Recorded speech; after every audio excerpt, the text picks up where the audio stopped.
Session D is titled five mistakes we make on social media and how we learn from them. And afterwards هيبقى في Q&A session where I'll introduce the speaker for the Q&A session right after the video. But for now, tune in. الفيديو ده is very very insightful ويعني I think we've been very lucky with our videos. our let's call it the remote sessions بتاعتنا السبيكرز اللي بعتوها لنا فالكواليتي حلوه جدا والكونتنت والماتيريال حلو جدا فممكن نبتدي.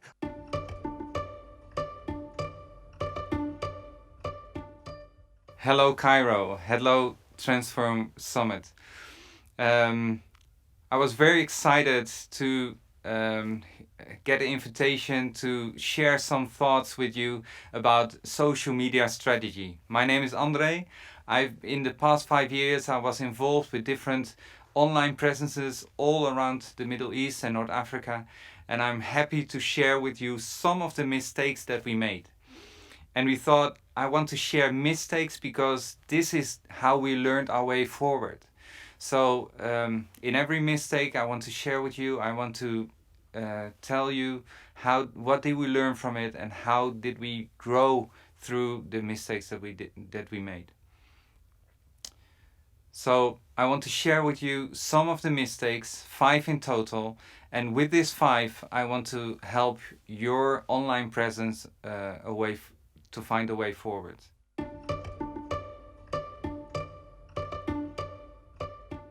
So the first mistake that we made was that we tried to be relevant to everybody in the Middle East. And that's a lot. In the beginning, when I was started, it was like 140 million people were online in the Middle East and North Africa. Today, it is more than 170 million people are online. So if you try to be relevant to everybody, it's almost impossible. But we tried it at the beginning and it was a big mistake because a message that's relevant for the one is not relevant for another. So one of the things that we learned, if we try to target everybody in the Middle East, we become relevant to nobody. Because one day a message might appeal to you, the next message that we shared is not relevant at all and you don't want to interact with us anymore.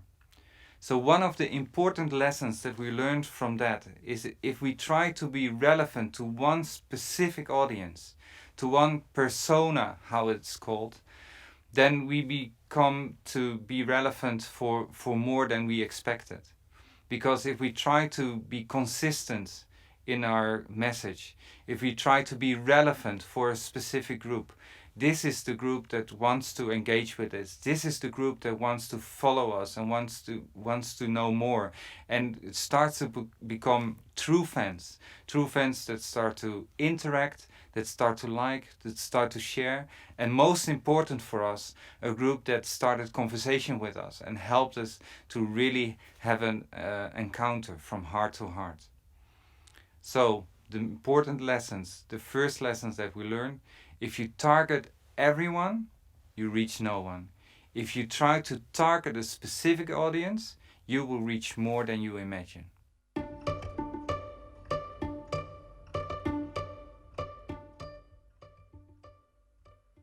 The second mistake that we made was one, it's a bit embarrassing to share actually, is that we thought our message, the message that we had as an organization, was relevant to everybody as well.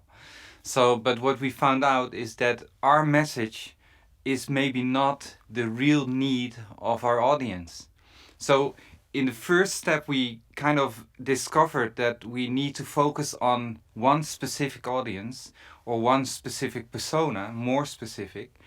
The second mistake that we made is that we thought, oh, what we have to say is important to you, so we shared our message and just take it. But what we really needed to discover is how is our message truly relevant to the people that we want to serve. And maybe one step deeper is what is the true need that the people that we want to serve is there? What is their true need and how can we how can our organization, how can our message serve what the need of the people that we want to reach. And that was not an easy task to dive in there and to find the needs of the people that we want to serve, the pain points, maybe the things that they celebrate in life, or maybe the things that brings emotion and touch their hearts. But if we find a bridge between our message, their need, and how we can serve the need of the people that we want to reach, then we saw something happening. So the second mistake that we made was that we forgot to connect our message to the true need of our audience. And when we found out how we could bridge that gap, things started to change.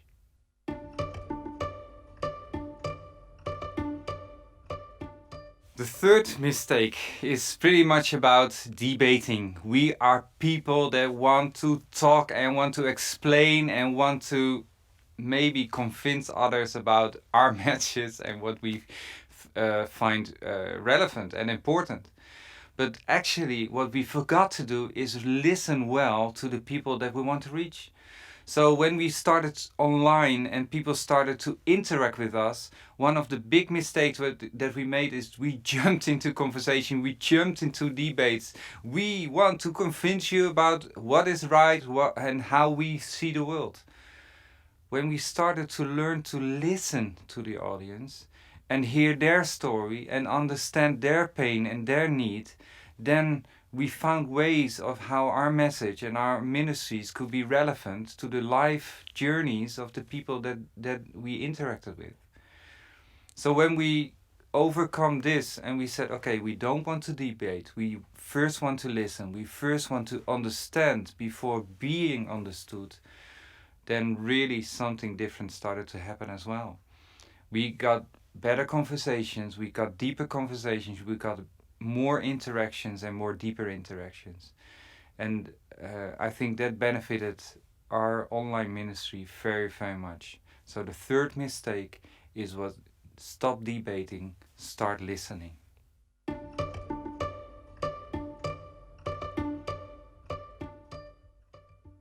The fourth mistake that we made, number 4, was about creativity.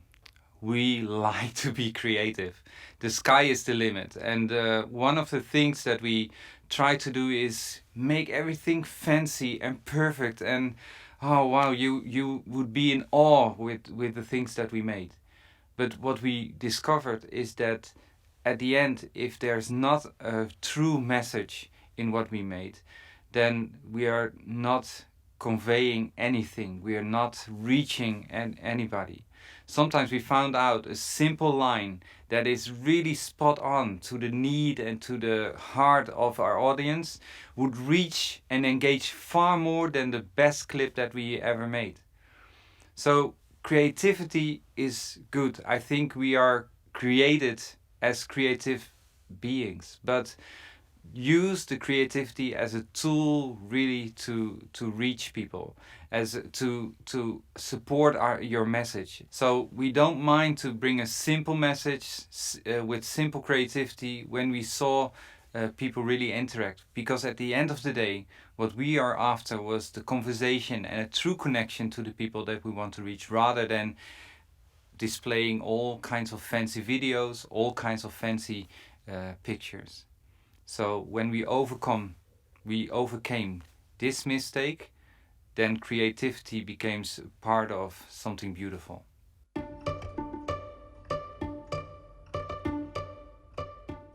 I hope you're still with me. We are down to the 5th mistake. We talked about relevance. We talked about the message. We talked about the debate. We talked about creativity. And now I want to talk about impact.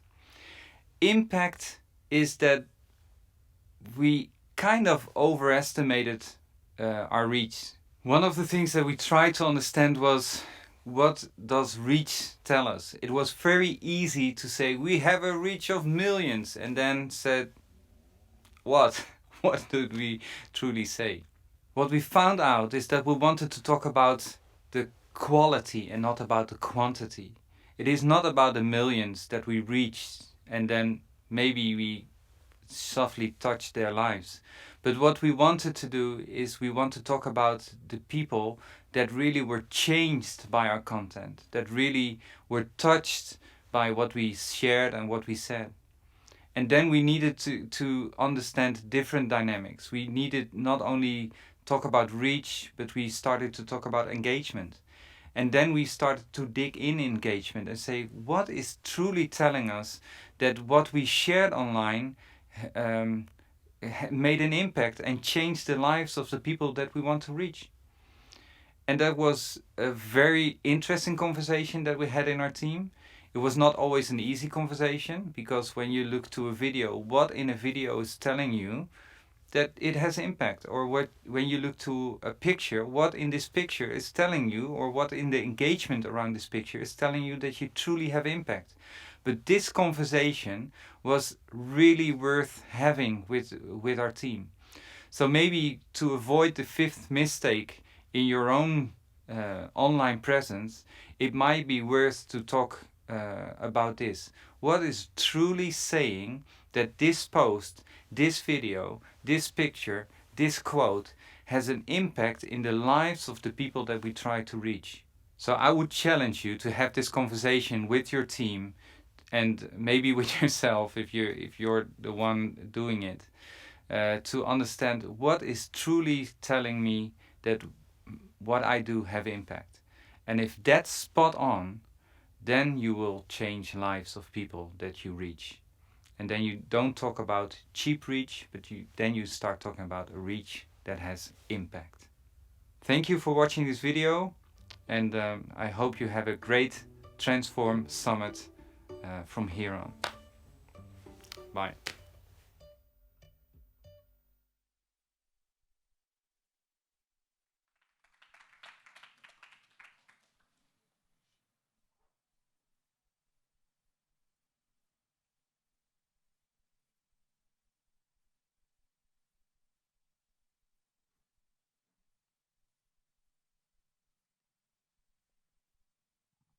Hello. طيب. نحب نفكركم انه ال Q&A for this session موجود. I'd like to ask Aldwin to join me on stage. Aldwin is a digital ministry expert from Holland, and few words to share with us today as well with this session. Yeah, is it working? Hello. This one works, yeah. So I work closely with Andre, the guy who you just saw in the video. He couldn't be here, but he asked me to try to answer any questions there might be or facilitate a conversation about them. So I'm happy to invite you to any questions about the 5 mistakes that were just shared. If you have any follow-up questions, add them to the Slido format and we can discuss them. And maybe let's do something a little bit different here. So if I could ask anyone in the room here, is there like a mistake that you made in the long past maybe, that you would like to share with us, especially what you learned from it? Is there anything you could share with any of us that we might contribute from us as well? We've heard a lot of successes and we'll be hearing more successes, but are there any relevant learnings you might want to share? You can talk in English or in Arabic.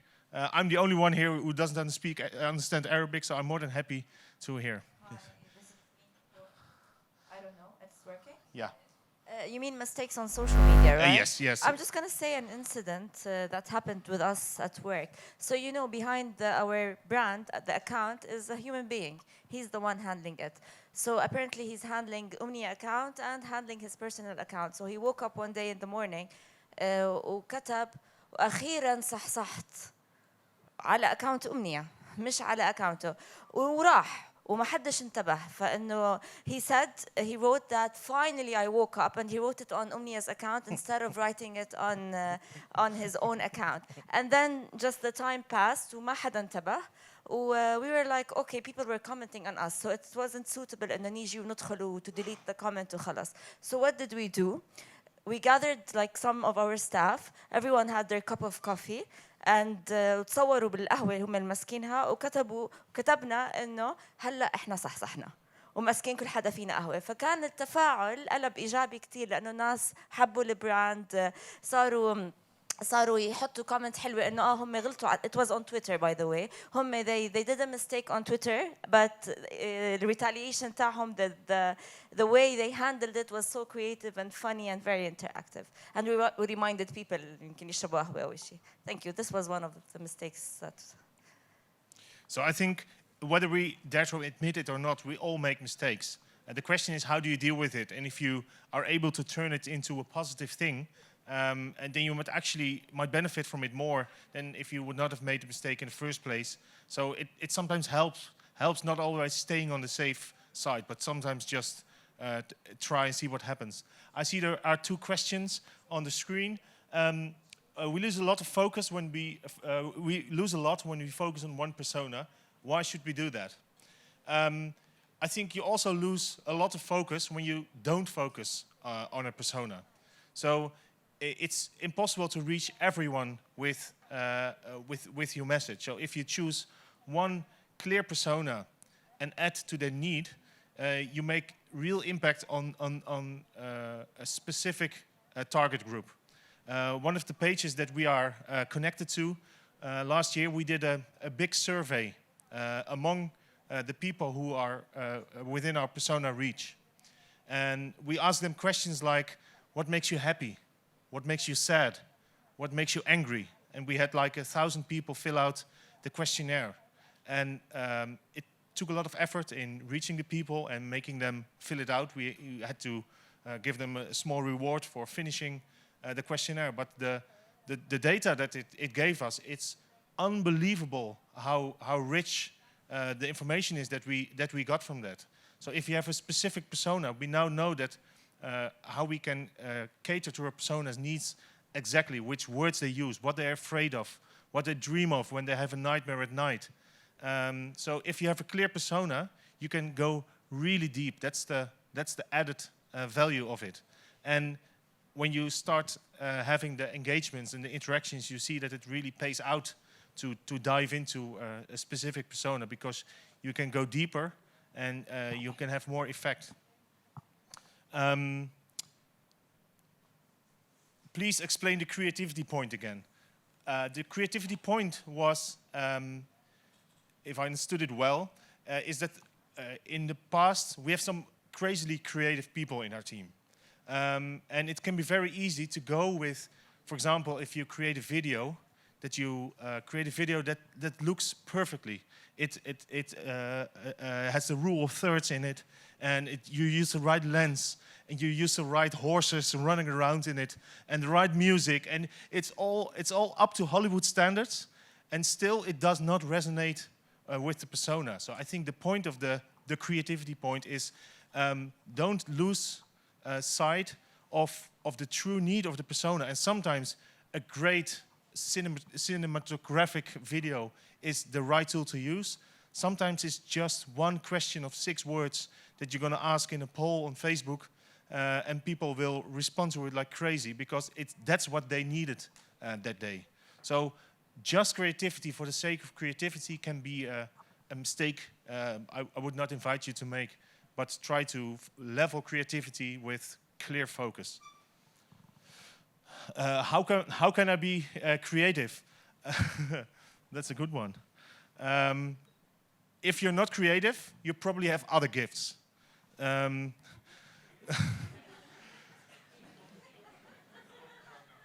So if you feel I am totally not creative, you might be very good at measuring impact, or you might be very good at writing the right words in a post. If you feel that you're totally not creative, don't take courses on creativity, but find someone in your team or in your church or in your company that has the creativity and that can feed you with it. And together, you can gather the data and they can come up with a crazily good idea about some content. So don't try to be creative if you aren't, because you have other gifts. How do you measure the effectiveness of creativity? By the proof. So if your goal is to have a lot of views on your video, count the views. If the goal is to sell mobile phone subscriptions, count the number of subscriptions you sell. If your goal is to have people complete the discipleship journey, the proof of the pudding is in the eating. That's what the English say. And if it's not a heavy pudding, you can eat it all. But just as you would count any social media activity, you can also measure creativity.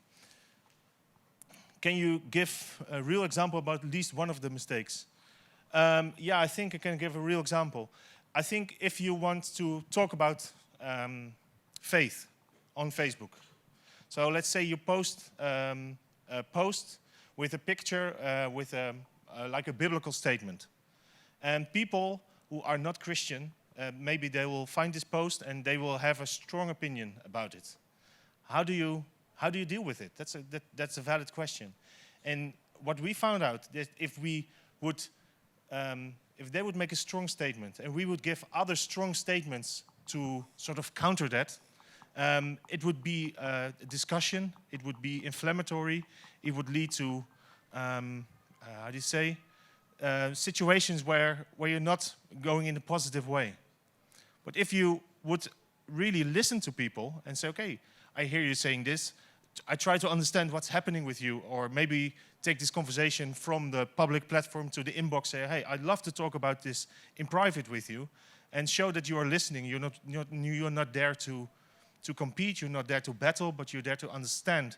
If that sort of wanting to understand, if that sort of radiates the personality of your page or your presence, people will pick up on it, and you'll move from someone who likes to fight into someone who likes to listen. And that's, I think, more Christ-like, actually.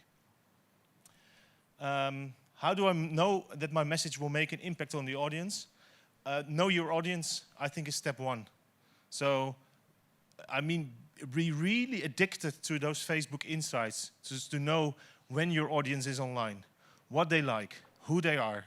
If you have a small audience, even if you have a big audience, often check the profiles of your audience, especially the people, your super fans, or the people that engage a lot with you. If you know your audience, you will know what really touches them. Second tip, like I said, if you can do a survey or maybe a small poll, get to know your audience needs, that will bring you a lot in getting to know your audience, and then you get to be more effective. What content works best for reaching people, or what content format works best for reaching people online? I don't have an answer to that question, because it's such a general question, and I think in general video performs quite well online. Videos also sometimes can be quite complicated to create. It's usually more expensive than like written posts or pictures. But maybe we can ask this question to someone in the room as well. Don't like to be the know-it-all who answer all the questions. So anyone can give an example from their own experience. What is content that really engages? What was a success you can share? Anyone?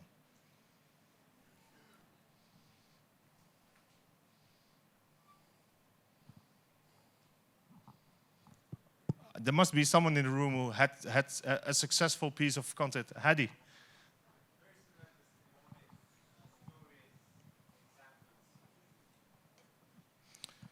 So if you can maybe... I think personal testimonies and stories work well on social media because they're all about being social. So personal testimonies. A question. I just like the bottom one. I'm going to get to the rest as well. But what mistakes do church make most often on social media? That's a good one.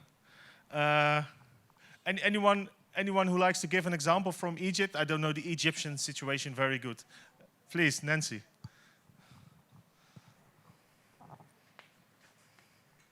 طب أنا هتكلم عربي. I'll speak in Arabic. Yeah, okay. sure.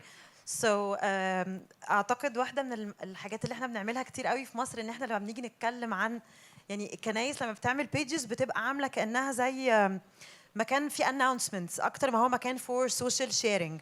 فلما كانت نونا النهارده الصبح بتتكلم عن فكرة إنه فيسبوك أصلاً is made for social sharing، بس لما الكنايس بتيجي تستخدمه بتستخدمه أكتر كأنه أن عندنا اجتماع الساعة كذا. مؤتمر الساعه كذا. فبتبقى دي طريقه الاناونسمنتس بتاعتهم، مش سوشيال شيرنج، مش حد مثلا بيطلع لايف ويتكلم مع الناس، او يخلي في يعني اكتر الكومنتس اللي هتتحط غالبا هتبقى ربنا يبارككم، ربنا يبارككم بس. فده مش نوعيه السوشيال شيرنج المفروض يكون بيحصل على السوشيال ميديا. actually عايزة Right, أسأل social سؤال. sharing, I think I cut it up. عايزة أسأل سؤال بس لأنه I got actually a feedback على هاي البوينت بالذات، إنه sometimes في security issues مع الكنايس، إنه ما بيقدروش يحطوا حاجات كتيرة، فهم بيكونوا يعني كتير الكونتنت تبعهم مش بينفع يكون يعني دايما، وصارت يعني مع ناس، فالحل إيش بيكون بهاي الحالة؟ هذا يعني فيدباك. طيب هو انا رايي في حاجه شبه دي، انه المشكله مش بتبقى في نوع الكونتنت. يعني احنا بنحط الوعظه على فيسبوك نفسها، بس انا ممكن اطلع بشكل مختلف عن الطبيعي.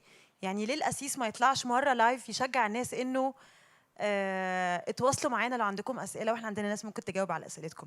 يعني شكل حتى الشيرنج على السوشيال ميديا بيجز ما فيهوش الحته الفريندلي، هو في اكتر الحته بتاعت الاناونسمنتس، كانك بتقولي البوست من على ستيج. فاهمه قصدي ايه؟ يعني كان شكل البوست، انا بتخيل اوقات البوست كانها متقاله واحد قاعد على ستيج وبيحطها على فيسبوك، فاهمه؟ فممكن ما يبقاش فيه، انا مش اكيد مش هحط السكيورتي ات ستيك او في حته شبه دي، لكن انا ممكن اقول نفس اللي عايزه اقوله بطريقه ابيلينج اكتر، فيها تشجيع للناس ان هم يعملوا سوشيال شيرنج اكتر من ان هم يقولوا لي ربنا يباركك. سوري لو لا ربنا يباركك تماما يعني. So in general, what I can add to that, what I see happening with churches inside and outside the Middle East, is that often the church's first reflex is if they're going online, they do exactly the same as they're doing offline. They're just going to post it on a Facebook page. Well, it's better to develop a real strategy, or who are the people online, who do I want to reach there, and how do I going to get there? And usually that's not just repeating or copy-pasting the sermon like on Sunday, but it might ask for a little bit more an innovative approach. One of the questions I saw was, what indicators do you use when you want to reach for success? And I think that's a very valid question. I could connect to this one, and I think we're ending with this one because I see the logo appearing on the screen. If you look at the indicators, I think many people, they start something and they don't know exactly what they want people to do. So you first have to have that question very clear. Where do you want them to end up? Do you want them to be a member of your church? Would you want them to order a Bible? Do you want them to talk about their addictions? Do you want them to buy some shoes? That should be the main indicator, what you exactly want them to do, and then you should start create a series of indicators that are people going to get. How are people going to get there? Maybe first you want people to watch a video about the shoes, or about the addiction, or about the Bible, and you need people to watch that video. That video must be nice enough to watch it, look at. It has to be posted. It has to be targeted to the right audience, and then maybe you want to go into a personal conversation with them. And if you want to sell 10 Bibles, maybe you have to first reach 1,000 people with the video, and 100 will end up in the conversation, and maybe 10 will order the Bible. So begin with your most important indicator, and then work your way down from there. That would be my advice. I think it's back to you.